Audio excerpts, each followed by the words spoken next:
Assalamualaikum warahmatullahi wabarakatuh.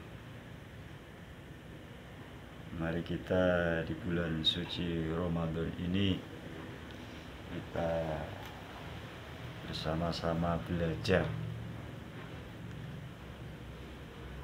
tentang ilmu nahwu. Ilmu nahwu itu apa? Ilmu nahwu itu digunakan agar bisa berbahasa Arab dengan benar. Kalau berbahasa Arab tidak memahami ilmu nahwu, tentunya bahasa Arabnya pasti kurang benar. Langsung saja mari kita bersama-sama mempelajari pelajaran yang pertama, yaitu bab kalam. Bismillahirrahmanirrahim. Al-kalam utawi kang aran kalam. Wa ya kalam iku al-lafdzu lafat al-murakkabu kang den susun al-mufidu kang maidai bil wad'i kelawan wadhu.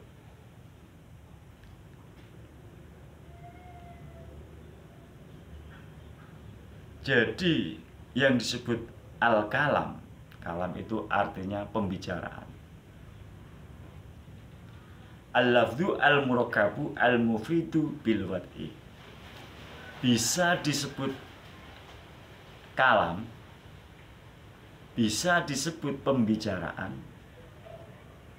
itu harus berupa lafaz yang tersusun, berfaedah, dan disengaja.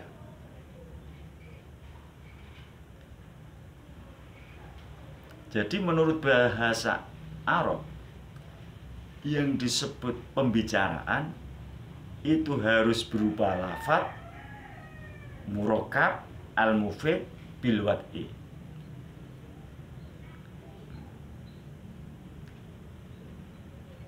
Untuk memahami secara mudah, agar mudah untuk memahami,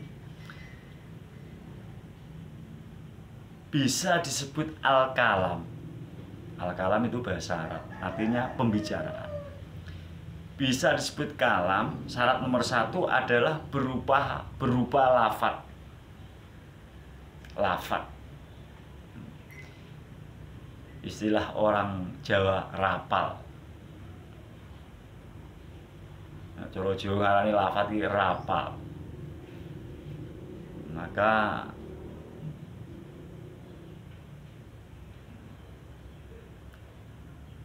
rapal. Kenapa disebut rapal? Karena orang Jawa kalau mendengar bahasa-bahasa yang ala Arab-Arab itu nyebutnya rapal. Orang Jawa kalau melihat bacaan-bacaan yang ala-ala Jawa itu disebut jopo. Tapi di sini yang disebut lafaz di sini bukan kok mantra atau jopo mantra, itu bukan. Yang disebut lafaz di sini adalah suara yang mengandung huruf atau harful hijaiyah atau huruf hijaiyah. Jadi yang disebut lafaz di sini yaitu suara yang mengandung huruf hijaiyah. Huruf hijaiyah itu apa? Huruf hijaiyah yaitu alif, ba, ta, sa, jim, ha, kha, dal, zal, dan seterusnya. Diingat-ingat, bisa dikatakan kalam, syarat nomor satu adalah berupa lafaz. Lafaz itu apa? Lafaz yaitu suara yang mengandung huruf hijaiyah.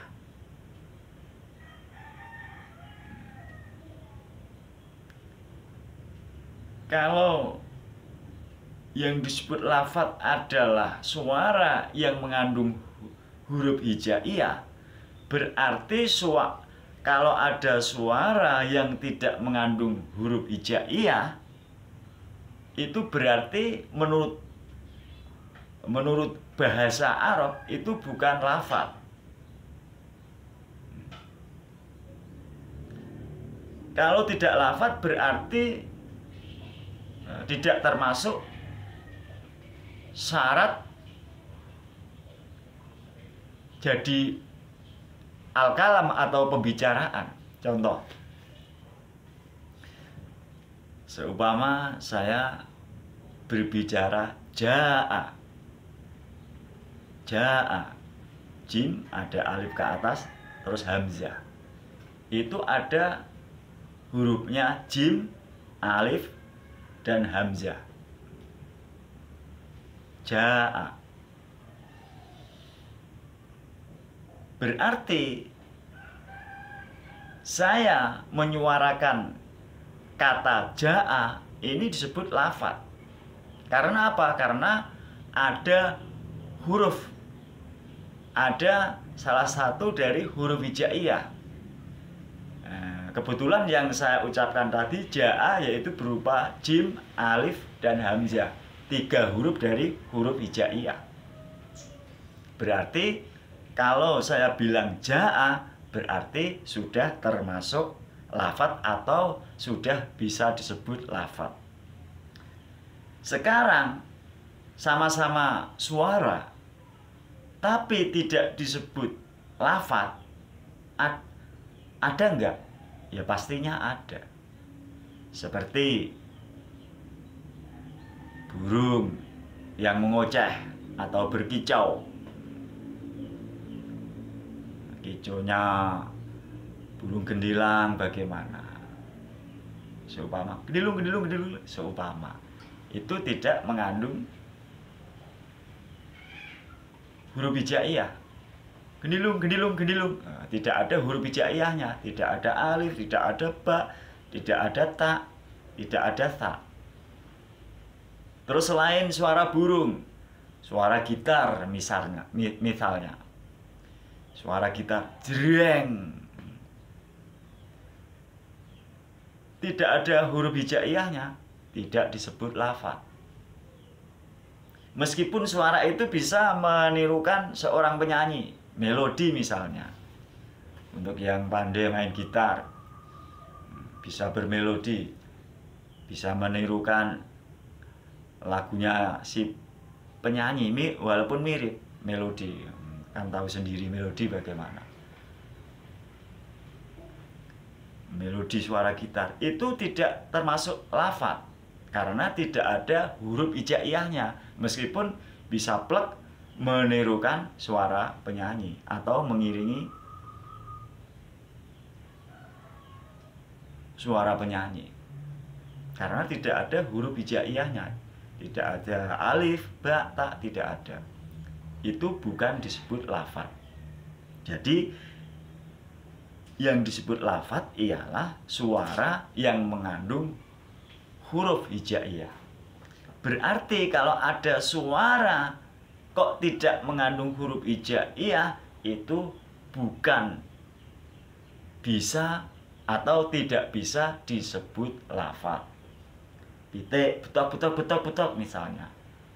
Walaupun ada suaranya, kita bisa mendengarkannya, tapi belum bisa dikatakan lafadz karena tidak ada huruf hijaiyahnya. Lanjut. Al-murakkabu. Syarat nomor 1 lafadz, nomor 2 al-murakkabu, harus tersusun. Syarat nomor 1 berupa lafadz, nomor 2 murakkab, harus tersusun. Kata-kata tersusun berarti lebih dari 1.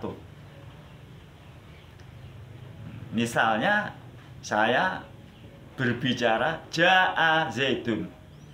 Ja'a wis teko sapa zaidun zaid. Ja'a itu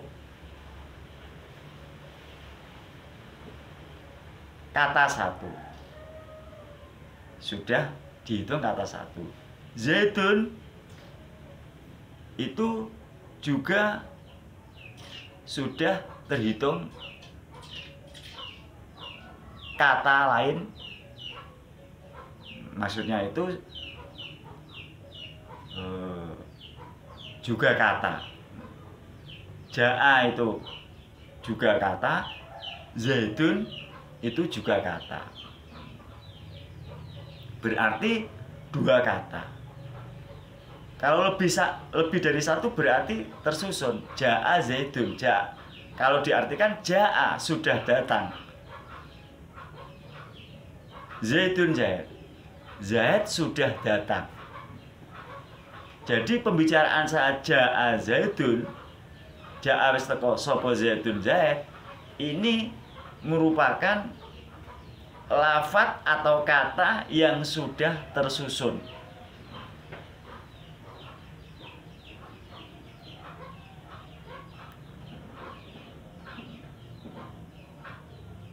Ucapan saja Zaidun, satu kata ja'a, dua kata Zaidun, berarti dua kata. Kalau dua kata berarti sudah tersusun. Lain dengan kalau saya berbicara ja'a, tidak saya tambah dengan Zaidun, ja'a, hanya ja'a saja, itu belum murokkab karena belum tersusun.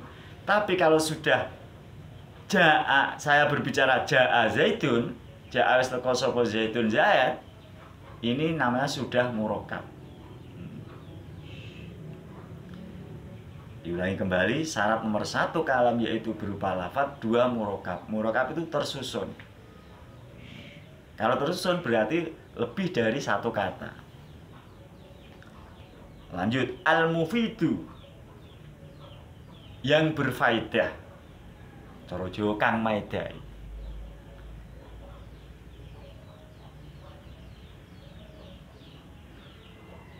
Al-mufidu ini syarat al-kalam yang nomor 3. Al-mufidu, yang berfaedah. Contoh, ja'a Zaidun. Ja'a wis teko sapa Zaidun Zaid. Zaid sudah datang. Kalau diartikan bahasa Indonesia, Zaid sudah datang. Saya berbicara atau mengatakan Zaid sudah datang. Pembicaraan saya ini sudah berfaedah. Maksud berfaedah di sini yaitu orang yang mendengar atau yang saya beritahu itu dia paham akan pembicaraan saya, bahwa Zaid sudah datang. Ja'a wis teko sapa Zaidun Zaid. Ja'a wis teko sapa Zaidun Zaid. Zaid wis teko. Orang yang mendengar paham, oh iya, Zaid sudah datang. Berarti ja'a Zaidun ini sudah disebut mufid. Karena apa? Karena sudah berfaedah, bisa memberi kefahaman dari orang yang mendengarkan. Saya bilang Zaid sudah datang. Orang yang saya beritahu atau yang mendengar pasti dia paham. Kalau saya memberitahu atau berbicara bahwa Zaid sudah datang. Zaid ini nama orang. Zaid sudah datang. Yang mendengar pastilah paham. Nah, itulah yang disebut mufid. Artinya mufid berfaedah. Berfaedah dalam arti orang yang mendengar bisa paham. Lain apabila saya hanya berbicara atau berkata Zaid, ya ini nama orang Zaid. Nah, seumpama saya hanya bicara Zaid. Nah, itu tidak berfaedah. Karena apa? Karena yang mendengar tidak paham. Wong iku mang ngomong apa ya? Orang itu bicara apa ya? kok sebut Zaid Zaid Zaid. Berarti kalau saya bilang Zaidun, hanya Zaidun, itu belum mufid, belum berfaedah.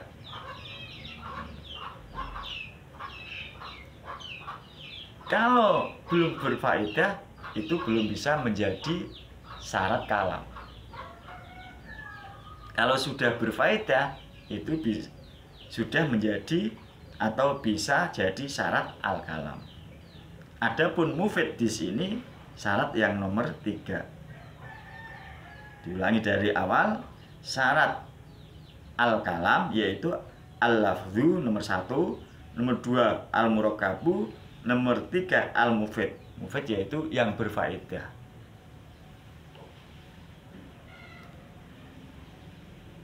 Nomor terakhir bil wad'i, dengan sengaja. Jadi syarat kalam yang nomor 4 yaitu wadhu. Jadi bicaranya harus benar-benar disengaja.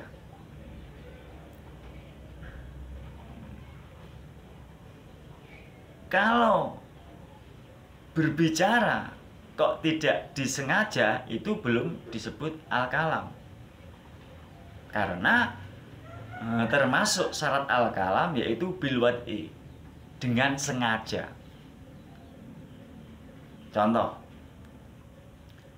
saya ini bicara, contohnya sama nggak masalah, yang penting bisa dipahami. Ja'a Zaidun, ja'a wis teko sapa Zaidun ja'a.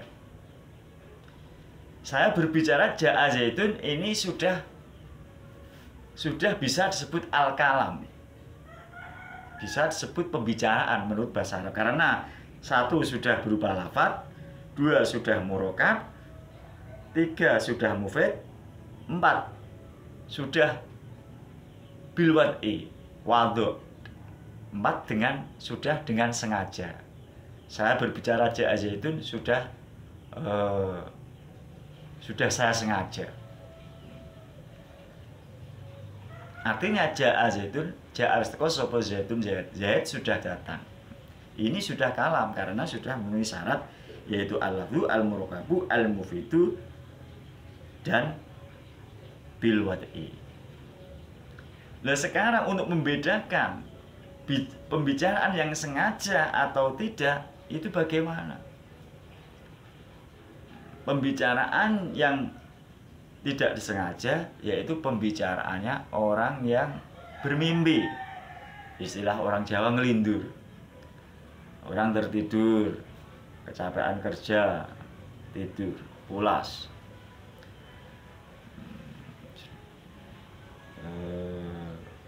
Setengah jaman tidur, lindur atau mimpi, teriak-teriak.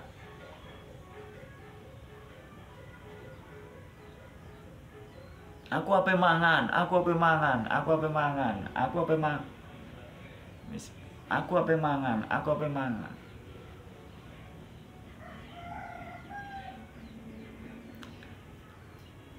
Pembicaraan orang yang mimpi tadi atau ngelindur istilah Jawa, meskipun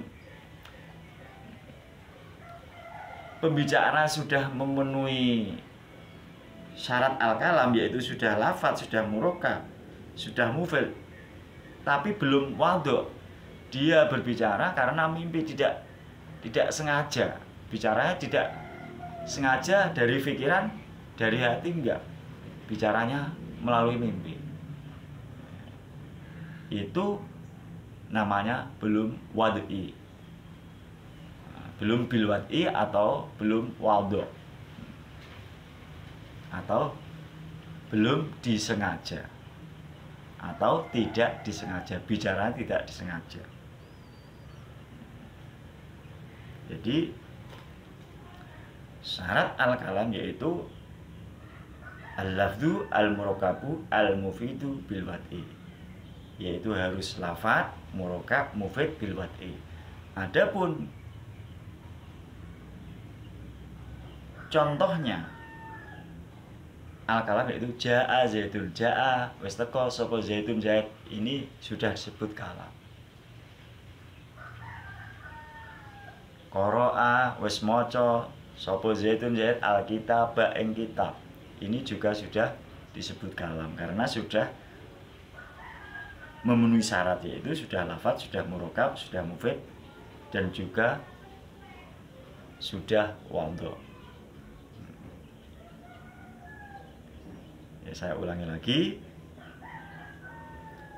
yang disebut al-kalam menurut bahasa Arab yaitu syarat nomor 1 adalah lafaz, murokab, mufid, wadhu. Lafaz yaitu suara yang mengandung salah satu dari huruf hijaiyah, atau lafaz yang mengandung dari huruf-huruf hijaiyah. 2, al-murokab harus tersusun. Ja'a zaidun, ja'a ini 2 kata, 1 ja'a, 2 zaidun. Ja'a ini kalimah fi'il, zaidun kalimah isim. Al-mufidu nomor 3, al-mufidu sudah berfaedah. Saya berbicara ja'a zaidun, ini sudah berfaedah, artinya yang mendengar bisa memahami pembicaraan saya. Artinya ja'a zaidun, zaid sudah datang.